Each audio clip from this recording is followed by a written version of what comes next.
Je pense que d'un point de vue de santé publique, parce que moi je travaille en santé publique, c'est important de comprendre qu'en fait, Dr Alexandre Yersin a beaucoup contribué à la science, pas seulement pour les Vietnamiens, mais aussi par le monde entier. Les leçons qu'on peut tirer de cette image, c'est en fait, pour moi, c'est un chercheur qui a beaucoup travaillé avec passion pour résoudre des problèmes qui étaient propres à la communauté ici, en Asie. Deuxièmement, je pense que lui, c'est quelqu'un qui a vraiment cherché les solutions très pratiques et pragmatiques pour réaliser ses rêves de recherche, mais aussi pour répondre à des questions qui sont nécessaires pour la population locale.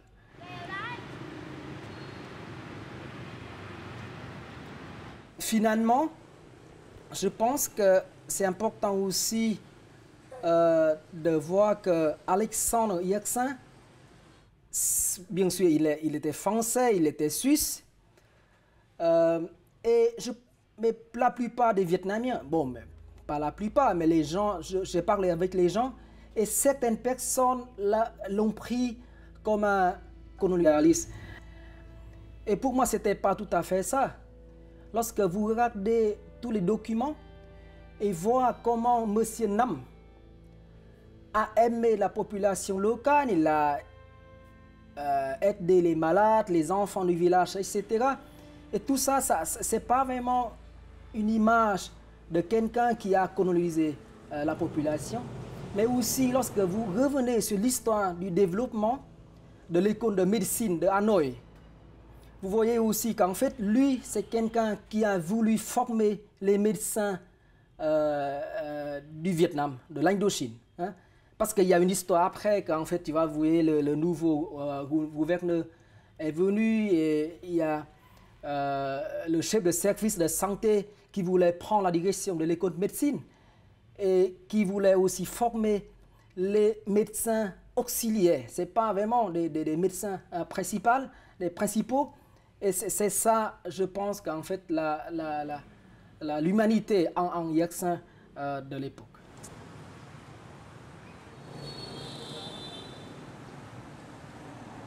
Alexandre Yersin. Có bao nhiêu người, có bao nhiêu bạn sinh viên ngồi trong phòng này đã từng nghe đến tên Yersin?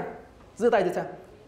Je dois être honnête pour vous dire qu'en fait, j'ai appris Yersin très récemment seulement.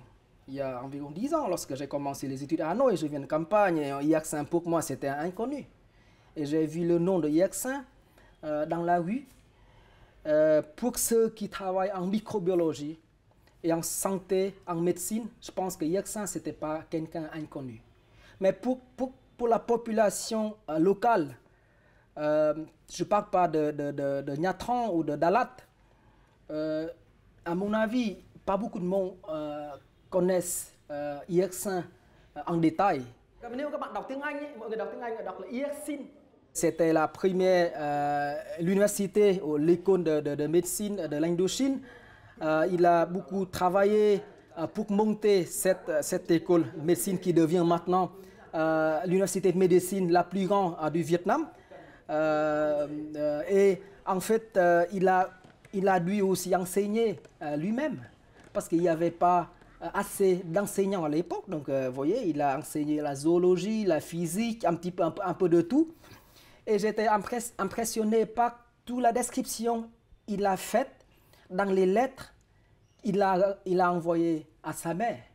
Vous voyez, c'est incroyable de voir quelqu'un qui a écrit toutes les semaines une lettre, bien que ce n'était pas très long, une demi-page ou un tiers de la page, et qui a détaillé ce qu'il a fait pendant cette semaine-là. Pour moi, en lisant tout ça, c'était quelqu'un d'incroyable pour moi.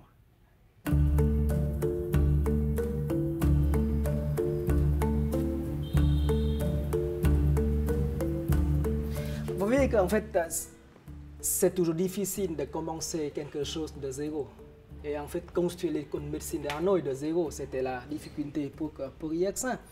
Mais après ça, il est content parce que les Vietnamiens, les indigènes qui ont bien travaillé, etc., ils étaient heureux.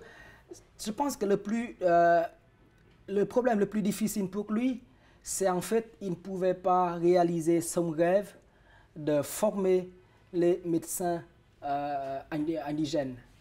En fait, il a dû accepter la nouvelle politique, je dirais, de former des médecins auxiliaires qui ne voulaient pas.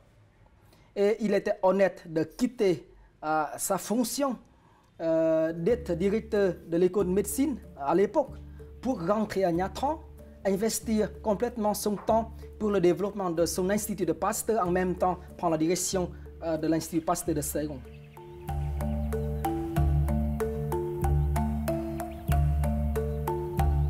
C'est quelqu'un que je dois apprendre. Comme vous venez de voir comment j'ai expliqué ça à nos étudiants de l'école de santé publique.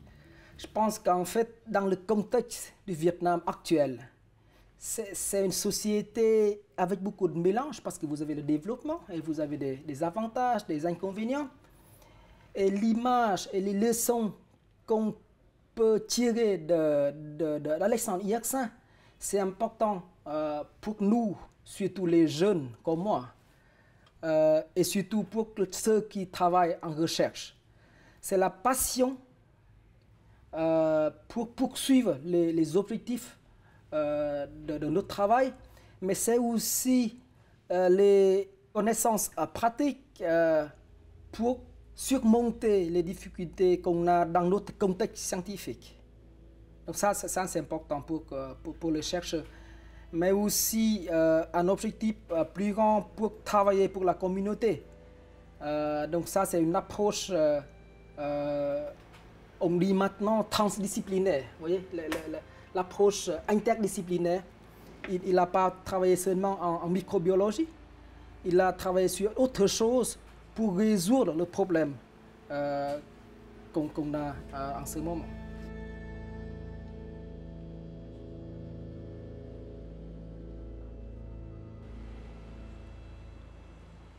Il y a 200 ans, toutes ces choses-là, on est en train de pratiquer. Vous voyez, on parle de santé unique, il a travaillé sur les zoonoses, les maladies transmissibles des animaux aux humains et inverse.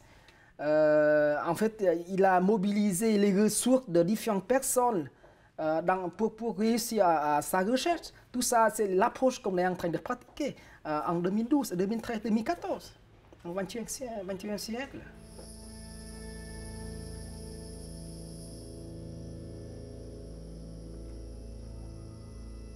Apparemment, il n'était pas une personne facile. Il était très, comment dire, fâcheux ou difficile pour les gens, mais pas pour la population locale. Il a fermé la porte de sa maison aux touristes ou aux étrangers, mais pour la population locale, ça va. Les enfants peuvent venir quand ils veulent, il leur donne du bonbon, etc. Yersin, c'était quelqu'un qui a bien aimé la population locale.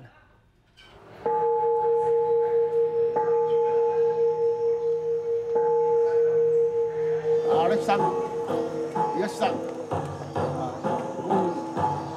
bản cảnh Thanh Hoa, bản thổ thổ địa tu thần, sơn thần và nhân viên tùy tùng thuộc hạ đồng lai thôi phù hộ cho tỉnh Thanh Hóa và tất cả cơ quan ban ngành.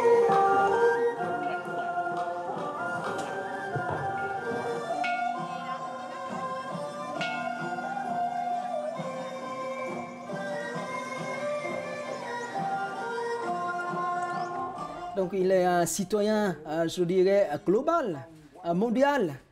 Et il a fait beaucoup de choses pour nous, le Vietnam à l'époque, et ça reste encore jusqu'à maintenant. Et j'espère qu'en fait, l'image de Yersin peut être conservée de façon précieuse pour que son image peut servir pour l'éducation des jeunes au Vietnam. Parce qu'en fait, vous voyez, au Vietnam, on parle beaucoup de science et de la technologie. Et ce pays Je pense que si on peut développer la science et la technologie et l'éducation pour le Vietnam, ça c'est quelque chose de très bénéfique pour notre pays. Et l'image de Yaksan, c'est une image importante, je crois, pour éduquer les jeunes, pour qu'ils travaillent beaucoup de façon sérieuse, bien sûr, et de façon utile pour la communauté. Et ça, c'est important d'avoir Yaksan dans notre histoire, dans ce pays.